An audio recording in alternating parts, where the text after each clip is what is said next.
Mobile बना बम। जी हाँ, शहडोल से ये खबर है जहां पर जेब में रखा मोबाइल अचानक से इसमें ब्लास्ट हो जाता है। पैंट की जेब में रखा रखा मोबाइल फट जाता है। बताया जा रहा है कि गर्म हो गया था मोबाइल और इसी वजह से ये ब्लास्ट हुआ। मोबाइल फटने से शिक्षक के हाथ पैर झुलसे। जिसका ये फोन था, जिसके जेब में ये फोन रखा था, वो व्यक्ति झुलस गया है। हाथ पैर में उसे चोट आई है। मोबाइल फटने से शिक्षक के पैर में गंभीर चोट आई है और उसके बाद घायल युवक को अस्पताल में भर्ती किया गया, जहां पर उसका इलाज जारी है। तो मध्य प्रदेश के शहडोल से ये मोबाइल फोन का ये खतरनाक लापरवाही भरा ये मामला सामने आया है, जहां पर एक शिक्षक की जेब में रखा फोन अचानक से गर्म हो जाता है और धीरे धीरे सुलगने लगता है। देखते ही देखते मोबाइल से धुआं निकलने लगा, ब्लास्ट हो गया, जिससे शिक्षक का हाथ और पैर पूरी तरह से झुलस गए।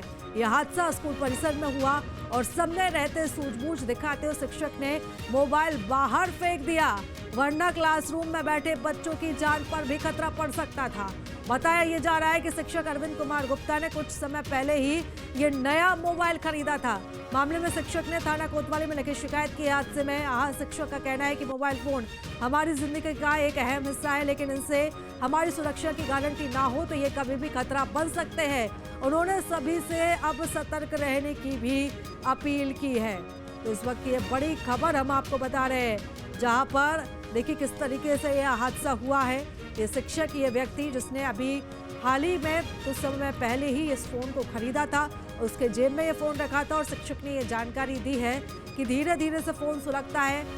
हल्का से जो जलने की जो स्मेल आती है वो भी उसको आती है और उसके बाद तुरंत वो सूझबूझ दिखाते हुए फोन को निकाल कर फेंक देता है।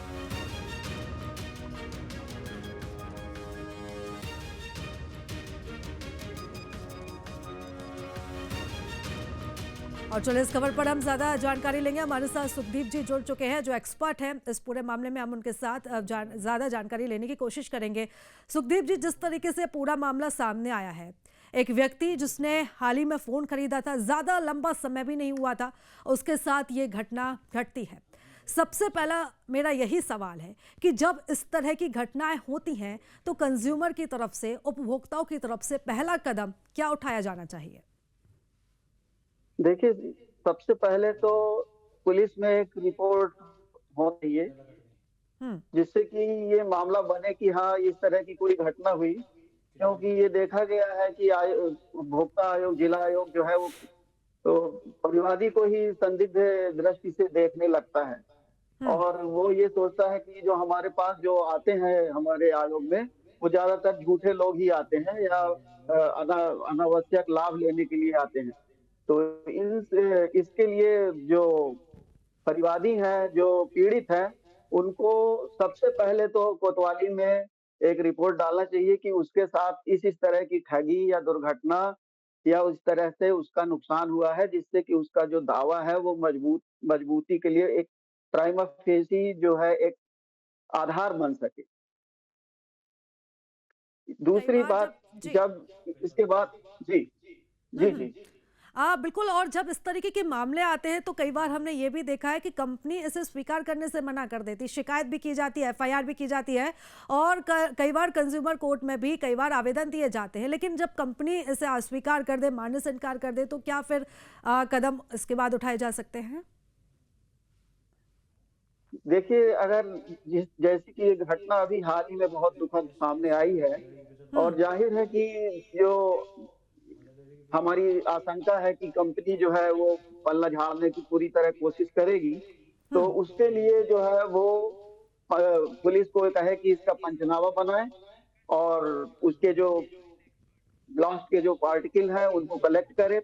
और पुलिस अगर पंचनामा नहीं बनाती है या लापरवाही करती है तो कोई भी हम्म। 5 जनों को, लोगों को इकट्ठा करके उस ब्लास्ट पार्टिकल के का पंचनामा बनाए हम्म। और उनके नाम पंचनामा में क्लियर कट लिखे कि ये जो किस कंपनी का मोबाइल है, ये है, आज ये घटना हुई।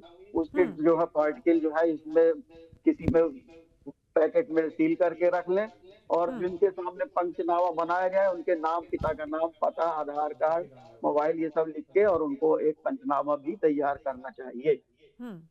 और इसके बिल्कुल। तुरंत बाद जो है वो परिवादी को एक नोटिस जो है कंसर्निंग कंपनी को और सेलर वेंडर को देना चाहिए कि आपके मोबाइल से इस तरह का नुकसान हुआ है और उसमें मोबाइल का तो नुकसान है ही, और जैसी ये घटना है इसमें पीड़ित के शरीर का भी, शारीरिक रूप से भी वो काफी इंजर्ड हुआ है।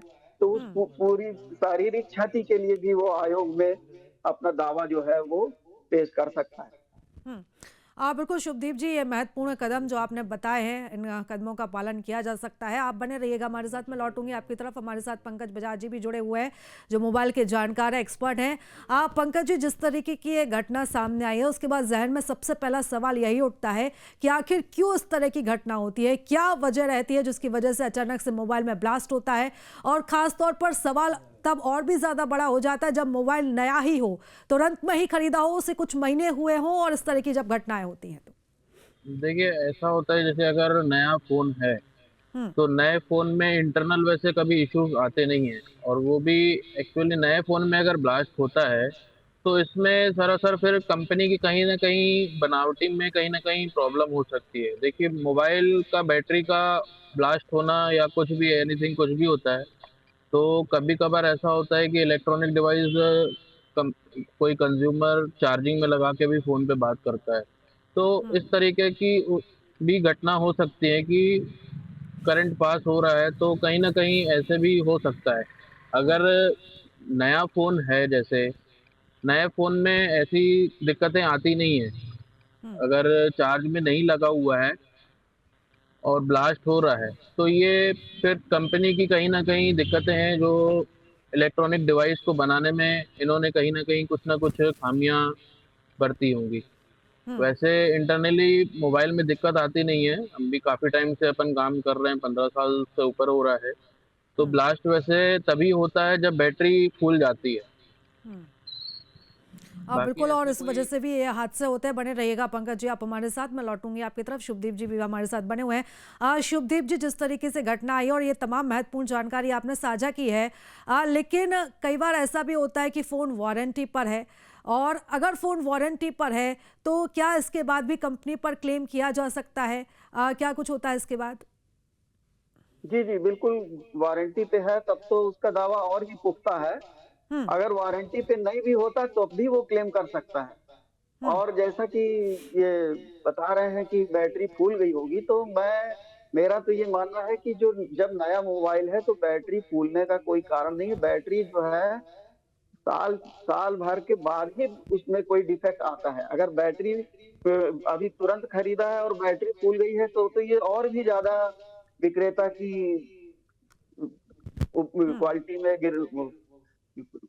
सेवा में कमी, या कहिए उसको कि टेक्निकल वर्ड में कि अनफेयर ट्रेड प्रैक्टिस है। इसको मैं कहूंगा कि ये बहुत ही ज्यादा अनफेयर ट्रेड प्रैक्टिस है। तो उसने ऐसा मोबाइल दिया जिसमें ब्लास्ट हो रहा है और उसकी बैटरी में डिफेक्ट बता रहे हैं एक्सपर्ट।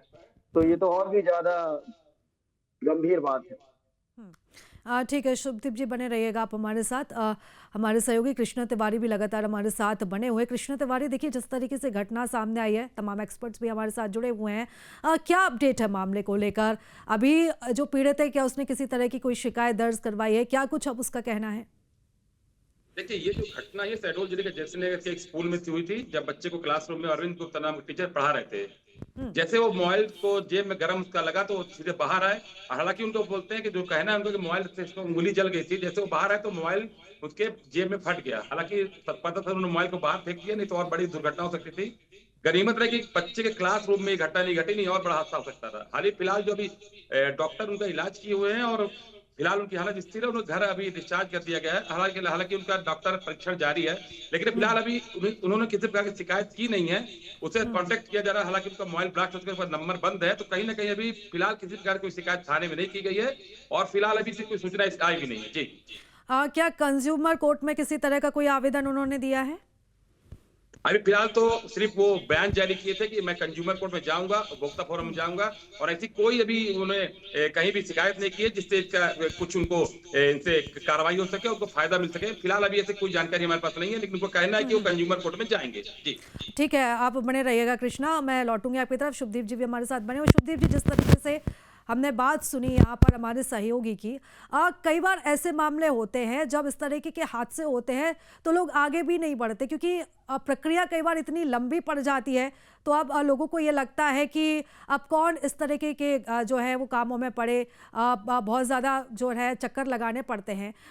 क्या जागरूकता की भी कई बार कमी देखी जा सकती है, या कुछ वजह रहती है? जी, बहुत आपने सटीक प्रश्न किया है। ये जो नया अधिनियम 2019 का उपभोक्ता संरक्षण अधिनियम 2019 आया है, इसने उपभोक्ता कानून में एक क्रांतिकारी बदलाव लाया है। इस कानून के तहत जैसे ही आप परिवाद जो है न्यायालय में प्रस्तुत करते हैं, तो 5 लाख तक के परिवाद पे तो आपको कोई कोर्ट फीस नहीं देना है, नंबर 1। दूसरी बात ये है कि अगर ये आपने जैसे ही परिवाद पेश किया है, तो 30 दिन के अंदर ही उसको अपोजिट पार्टी को रिप्लाई देना है। कोर्ट 15 दिन और बढ़ा सकती है। लेकिन देखने में ये शुभदीप जी, आता है बिल्कुल आप कि बने रहिएगा हमारे साथ। जिस व्यक्ति के साथ यह हादसा हुआ है उसकी तरफ से प्रतिक्रिया भी सामने आई है। एक बार हम अपने दर्शकों को सुनवा देते हैं, फिर मैं आपके पास लौटूंगी। अचानक से धुआं निकलने लगा, गर्म जलने का तो एहसास तुरंत होने लगा। मतलब अचानक से धुआं निकलने लगा, पूरा क्लासरूम के बाहर पूरा धुआं सा हो गया था। जैसे ही मैं क्लासरूम के बाहर आया, पूरा धुआं सा हो गया। और मेरे विवेक कॉन्शियस काम नहीं कर रहा था। मैंने बच्चों को ध्यान रखते हुए मैंने यदा कदा अपना हाथ डाला, निकाला और उस मोबाइल को निकाल के मैंने फेंक दिया।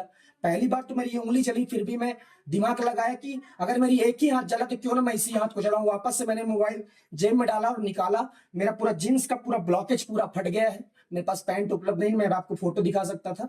और उसको मैंने फेंका। मेरे सभी साथी शिक्षक दौड़ के आए, उस मोबाइल पे भी पानी डाले और वहां पे वो ब्लास्ट जैसा एकदम संकेत किया और वो ब्लास्ट हो चुका था वहां पर पूरी तरीके से।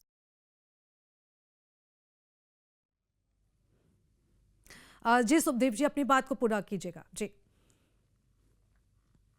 पे ये पीड़ित व्यक्ति को एश्योर करता हूँ आपके इस चैनल के माध्यम से कि हमारा संगठन आपके इस केस में मुफ्त पैरवी करेगा। आप इसमें बिल्कुल चिंतित न हो। 5 लाख रुपए तक के मामले में कोई कोर्ट फीस भी नहीं है। और आप ये जो चिंता है, ये हम सबकी भी चिंता है कि आयोग जो है वो पूरे प्रदेश में जो आयोग का स्ट्रक्चर है वो कंप्लीट नहीं है। हर जगह जो है 2 सदस्य और 1 अध्यक्ष मिलके निर्णय करते हैं, लेकिन ये देखा जा रहा है कि काफी दिनों से केवल 1 सदस्य और 1 अध्यक्ष के दम पे ही पूरे प्रदेश के आयोग चल रहे हैं। और जो अध्यक्ष है वो ज्यादातर ये भी देखने में आया है कि सदस्यों के ऊपर दबाव डालते हैं कि आप हमारे ही जो अभिमत है उसमें अपना समर्थन दें। और अगर वो नहीं करते हैं ऐसा, तो कहीं उनकी तनख्वाहें रोकते हैं, कहीं उनके भत्ते रोकते हैं। और इस तरह से जो अध्यक्ष हैं वो अपनी मनमानी पूरे प्रदेश में चला रहे हैं। इसकी कई शिकायतें जो है राष्ट्रीय आयोग और जिला राज्य आयोग में लंबित हैं। तो ये सब कमी हमारे स्ट्रक्चर में है। लेकिन जो ऐसा भी है, जो भी है, उस कानून अपना है, देश अपना है, हम सब मिलके और इसको सुधारेंगे। और मैं एश्योर करता हूं कि हम अपने संगठन की तरफ से और अपनी तरफ से पूरा जोर लगा के और ऐसे पीड़ितों को न्याय दिलाने में कोई बिल्कुल शुभदीप जी, और आपने महत्वपूर्ण कमियों को उजागर किया है। क्या कोई अन्य हेल्पलाइन नंबर है या कोई ऐसी वेबसाइट है जिस पर जाकर इस तरह की जो हम शिकायतें हैं उसका आवेदन हम दे सकते हैं, उसके लिए हम अप्लाई कर सकते हैं? जी, इसके संबंध में वो एक नेशनल वेबसाइट है जिसके नाम पर जिस पे जो है www इंडिया करके, उसमें आप जो है वो अपनी कंप्लेंट भी फाइल कर सकते हैं। कोई भी ग्रीवियंसेस है उनको भी दर्ज करा सकते हैं। लेकिन मैं बताऊं कि ये तो जो ऑनलाइन प्रक्रिया है, ये केवल दिखावे की है। जैसे हाथी के दांत जो है वो दिखाने के अलग हैं, खाने के अलग हैं। तो अगर वास्तव में आपको कोई रिलीफ चाहिए तो आपको जिला उपभोक्ता आयोग के शरण में हार्ड कॉपी लेके आना ही पड़ेगा।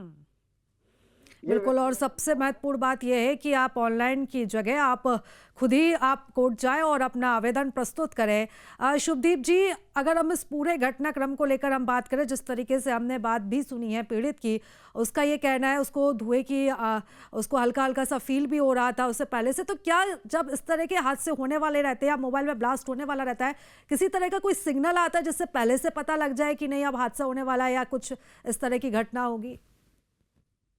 अब ये तो इसके बारे में जो एक्सपर्ट बैठे हैं वही बता पाएंगे। ठीक है शुभदीप जी, बने रहिएगा आप हमारे साथ। मैं लौटूंगी हमारे सहयोगी की तरफ। कृष्णा हमारे साथ बने हुए हैं। कृष्णा, जिस तरीके से आपने जानकारी दी है कि अभी तक किसी तरह की कोई शिकायत यहाँ पर पीड़ित की तरफ से दर्ज नहीं की गई है, लेकिन यहाँ पर एक सबसे बड़ी बात यह है कृष्णा, ये बड़ी ही सूझबूझ रही शिक्षक की। जैसे उसे थोड़ा सा आभास हुआ है कि मोबाइल में कुछ गड़बड़ हुई है, उसके बाद तुरंत उसने अपना फ़ोन निकाल कर फेंका। नहीं तो अगर ब्लास्ट और भी ज़्यादा बड़ा होता तो यहाँ पर जान पर खतरा बन सकता था, ना सिर्फ शिक्षक का बल्कि तमाम जो छात्र वहाँ पर मौजूद थे उनके जान पर भी बात आ सकती थी। देखिए ताज्जुब ये है कि जब वो शिक्षक मोबाइल में जब क्लास में रूम ले रहा बच्चों को पढ़ा रहा था, तब उसका हाथ उसको अचानक एहसास हुआ कि उसके पॉकेट कुछ जल रहा है। जैसे उसने हाथ डाला तो पॉकेट उससे हाथ जल गया, हालांकि हाथ उसके फफोले पड़ चुके थे जैसे मास्टर ने बताया हमें। और उसके बाद देखिए उसकी तत्परता, अगर वो समय रहते बाहर नहीं निकलता और अगर क्लास के अंदर ही घटना होती तो शायद वो निकाल के मोबाइल बच्चे के ऊपर फेंकता या कहीं और फेंकता आनन फानन में, तो बड़ी दुर्घटना हो सकती थी। तो कहीं ना कहीं मास्टर की सबसे बड़ी जो तत्परता सामने आई है और बच्चों को बचाने के प्रयास में वो सीधे बाहर चला गया दौड़ते दौड़ते, और उस जले हुए हाथ को, जो हाथ उसका एक बार जल चुका था, दोबारा उसी पैकेट में डालता है। और जैसे हाथ डालता है तो मोबाइल में बैटरी ब्लास्ट होती है जैसे शिक्षक ने बताया, और उसके बाद बच्चे बाहर फेंकता है। हालांकि मोबाइल पूरी तरह से ब्लास्ट हो चुका था। जब ये घटना हुई तो आसपास से जो मास्टर और थे वो भी दौड़े और उसको बचाने का प्रयास किया। हालांकि तब तक घटना हो चुकी बिल्कुल है। कृष्णा, और यहाँ पर शिक्षक की सूझबूझ की वजह से किसी तरह की कोई जनहानि नहीं हुई है। फिलहाल बहुत धन्यवाद कृष्णा आपका हमारे साथ जानकारी साझा करने के लिए। शुभदीप जी आप हमारे साथ जुड़े, आपका भी बहुत धन्यवाद तमाम जानकारी हमारे साथ साझा करने के लिए। तो आपको बता दें कि यह हादसा हुआ है शहडोल में, जहां पर मोबाइल फटने से शिक्षक के हाथ पैर झुलसे हैं और घायल शिक्षक को अस्पताल में भर्ती किया गया था, लेकिन अब उनकी स्थिति सामान्य है।